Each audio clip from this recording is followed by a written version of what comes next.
یہ اب سے تقریباً 40 سال پرانی بات ہے۔ میری اور چھوٹی بہن کی ایک ساتھ شادی ہوئی تھی۔ سب بہت خوش تھے، لیکن شادی کے تھوڑے ہی عرصے بعد میرا بہنوئی بیمار رہنے لگا۔ بہت جگہ دکھایا، مختلف ٹیسٹ بھی ہوئے، جھاڑ پھونک بھی کروائی، لیکن اس کا مرض تھا ختم ہونے کے بجائے بڑھتا جا رہا تھا۔ نہ جانے کون سا مرض تھا کہ ڈاکٹروں کی سمجھ میں نہیں آ رہا تھا۔ بہنوئی ٹھیک ہونے کے بجائے دن بدن سوکھتا جا رہا تھا، جو ہم سب کے لیے تکلیف کا باعث تھا۔ میری بہن جو ابھی نئی نئی دلہن تھی، وہ الگ فکر میں گھل رہی تھی۔ اس کی آنکھوں میں ہر وقت نمی چھائی رہتی، وہ ہنسنا بھول گئی تھی۔ اس کے چہرے پر اداسی ویرانی سی چھا کر رہ گئی تھی۔ ہم سب اس کو سمجھاتے، تسلی دیتے، لیکن وہ رو دیتی تھی، جس سے ہم سب اذیت میں مبتلا تھے۔ میرا بہنوئی اکلوتا تھا، ماں باپ نہیں تھے۔ ایک صرف شادی شدہ بہن تھی اور ایک چچا تھے جو اس کے گھر کے برابر رہتے تھے۔ اب بہنوئی کی بیماری کی وجہ سے اس کا کاروبار وہی دیکھ رہے تھے، کیونکہ بہنوئی شدید بیمار تھا۔ پھر ایک دن مجھ سے میری بہن کی پریشانی نہیں دیکھی گئی، تو میں بہن اور بہنوئی کو اپنے گھر لے آیا کہ جب تک بہنوئی ٹھیک نہیں ہو جاتا تو یہ میرے ساتھ رہیں گے۔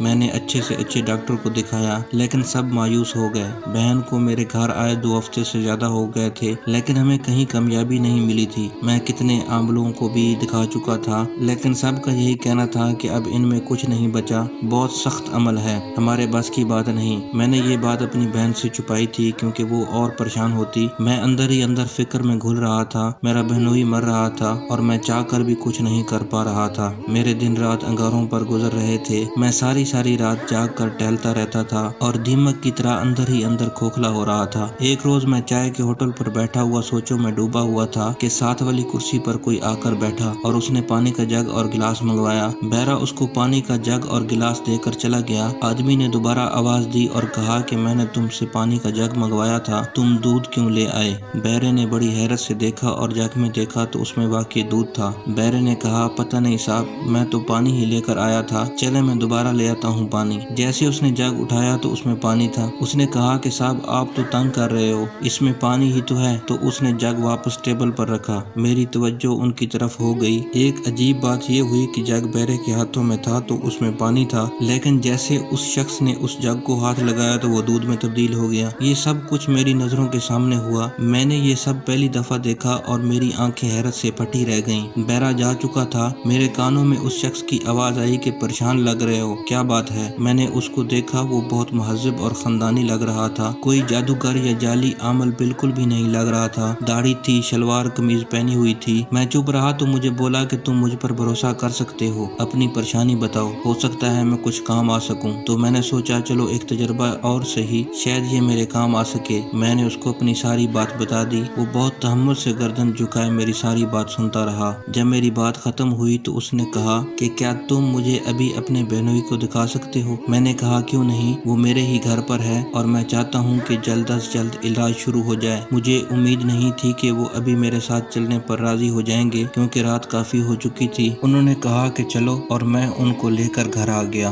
گھر آ کر میں نے اپنی امی، بیوی اور بہن کو دوسرے کمرے میں بھیجا اور میں نے عامل صاحب کو اندر بلا لیا۔ انہوں نے میرے بہنوئی کو دیکھا، تھوڑی دیر حساب کتاب کیا، ان کے چہرے پر پریشانی آ گئی۔ انہوں نے کہا جلدی سے انگیٹھی پر سرسوں کا تیل گرم کرو۔ میں نے فوراً حکم کی تعمیل کی اور ایک کڑھائی میں تیل گرم ہونے رکھ دیا۔ جب تیل کھولنے لگا تو عامل صاحب نے تازہ وضو کیا اور کچھ پڑھتے ہوئے اپنا گیلا پیر اس کھولتے ہوئے تیل میں ڈال دیا۔ میں کانپ کر رہ گیا، کیونکہ کوئی عام آدمی اس کھولتے تیل میں اپنی انگلی بھی نہیں ڈال سکتا تھا۔ تھوڑی سی چھن کی آواز آئی اور چند لمحوں بعد انہوں نے اپنا پیر واپس نکال لیا۔ پیر بالکل صحیح تھا، جیسے کچھ ہوا ہی نہیں۔ پیر صاف کر کے انہوں نے مجھے کہا کہ دیکھو تمہارے بہنوئی پر زبردست کالا جادو کروایا گیا ہے، جس کی مدت اب ختم ہونے والی ہے، یعنی تمہارے بہنوئی کے پاس اب وقت نہیں ہے۔ تو میں نے کہا یعنی کوئی میرے بہنوئی کو مروانا چاہتا ہے؟ لیکن کون؟ کس کو میرے بہنوئی سے تکلیف ہے؟ انہوں نے کہا دیکھو تمہارے بہنوئی کا کوئی عزیز ہے، مرد ہے، جو تمہارے بہنوئی کی جان لینے کے پیچھے پڑا ہوا ہے۔ اب یہ تو تمہیں بہتر معلوم ہوگا کہ تمہارے بہنوئی کے مرنے سے کس کو فائدہ ہوگا۔ میں نے کہا لیکن میرے بہنوئی کی تو صرف ایک بہن ہے بیوہ، جس کی 2 بیٹیاں ہیں، ان کی کفالت بھی میرے بہنوئی کے کاروبار سے ہوتی ہے۔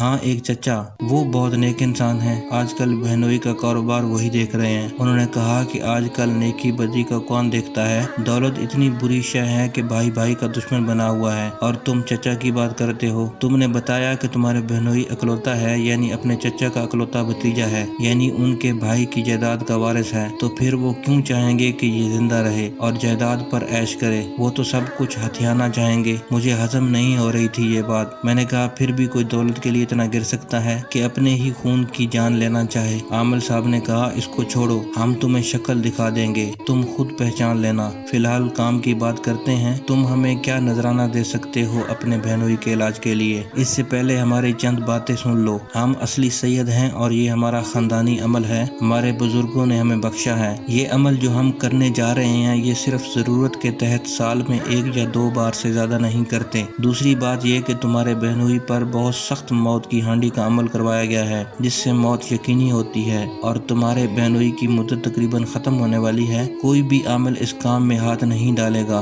بہت سخت عمل ہے۔ اب بتاؤ۔ میں نے ان کے سامنے ہاتھ جوڑ دیے۔ میں نے کہا خدا را شاہ صاحب، اللہ کے بعد آپ کا سہارا ہے، میں آپ کی زندگی بھر غلامی کرنے کو تیار ہوں، بس میرے بہنوئی کو بچا لیجئے، میری بہن کا سہاگ اجڑنے سے بچا لیجئے۔ انہوں نے کہا ہم ضرور کریں گے علاج، بلکہ ہم آئے ہی اس لیے ہیں، لیکن کیا تم اس عمل کی کاٹ کا خرچہ برداشت کر سکتے ہو؟ میں نے کہا آپ بتائیے، میں کیسے بھی کر کے دوں گا۔ انہوں نے کہا ویسے تو اس کام کے 10,000 بنتے ہیں، لیکن تم 6,000 دے دینا، کہو منظور ہے؟ اس زمانے میں 6,000 بھی بہت بڑی رقم تھی اور میں اپنے بہنوئی کے علاج پر بہت زیادہ پیسہ برباد کر چکا تھا۔ میرا بھی اپنا کاروبار تھا اور میں ہر قیمت پر بہن کو اجڑنے سے بچانا چاہتا تھا۔ میں نے حامی بھر لی۔ میں نے کہا جی شاہ صاحب، مجھے منظور ہے۔ شاہ صاحب نے کہا تو پھر سنو، یہ جو ابھی ہم نے تیل تیار کیا ہے، یہ آج رات سے ہی اس تیل کی مالش شروع کر دو۔ یاد رہے مالش پورے جسم پر کرنی ہے اور روزانہ کرنی ہے۔ ہم چلتے ہیں، باقی کام پرسوں کریں گے، انشاءاللہ امید ہے کامیابی ہوگی۔ وہ چلے گئے۔ میں نے گھر میں آ کر خواتین کو ساری بات بتائی، ان کو تسلی دی کہ اب جلدی دلہا بھائی ٹھیک ہو جائیں گے۔ میری باتیں سن کر میری بہن کے چہرے پر رونق آ گئی۔ بہرحال میں بہنوئی کے کمرے میں آیا، وہ بے سدھ پڑے تھے۔ مجھے ان کی حالت دیکھ کر بہت افسوس ہوا،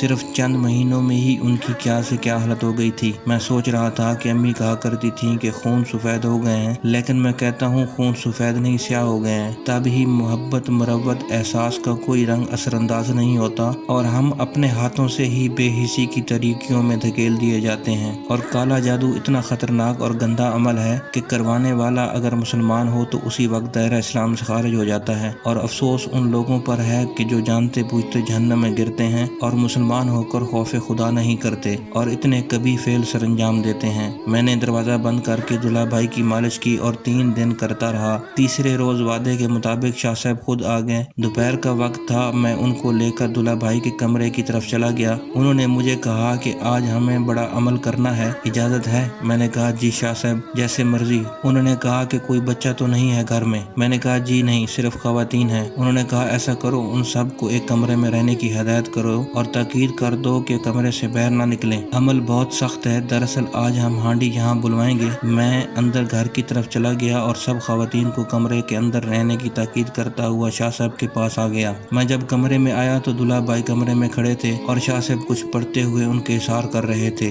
دلہا بھائی میں نہ جانے کیسے کھڑے ہونے کی طاقت آ گئی تھی، شاید یہ اس تیل کا کمال تھا جو مالش کرنے کے لیے دیا گیا تھا، اور میں نے بلا ناغہ 3 دن تک اس کی مالش کی تھی، اس لیے دلہا بھائی بڑی ہمت سے دیوار سے لگے کھڑے تھے۔ شاہ صاحب نے دلہا بھائی کو کہا بیٹا تمہیں کسی بھی صورت میں اس حصار سے باہر نہیں نکلنا ہے، ورنہ سارا عمل الٹا پڑ جائے گا، یہیں کھڑے رہو عمل ختم ہونے تک۔ تو انہوں نے جی کہہ کر سر جھکا دیا۔ اس کے بعد شاہ صاحب نے میرا بھی حصار کیا اور پھر دائرہ بنا کر حصار کر کے خود بھی بیٹھ گئے، عمل شروع کر دیا۔ تھوڑی ہی دیر گزری تھی کہ کمرے میں موجود روشن دان میں زبردست گڑگڑاہٹ ہونے لگی۔ میں نے چونک کر روشن دان کی طرف دیکھا تو وہاں ہانڈی پھنسی ہوئی تھی۔ ہانڈی کو آتا دیکھ کر شاہ صاحب کے عمل میں تیزی آ گئی اور وہ بلند آواز میں کچھ پڑھنے لگے۔ جیسے جیسے شاہ صاحب کی آواز بلند ہو رہی تھی، ہانڈی کی گڑگڑاہٹ بڑھتی جا رہی تھی، لیکن وہ نیچے نہیں آ رہی تھی۔ پھر شاہ صاحب نے اس کو قسم دی، تجھے حضرت سلیمان کی قسم ہے، نیچے آ۔ جیسے ہی یہ الفاظ دہرائے، ہانڈی زوردار گڑگڑاہٹ کے ساتھ کمرے میں اتری۔ تھوڑی سی چکرانے کے بعد زوردار دھماکے سے زمین پر گر کر پھٹ گئی۔ اس کے گرنے کی آواز اتنی شدید تھی کہ جیسے بم پھٹا ہو۔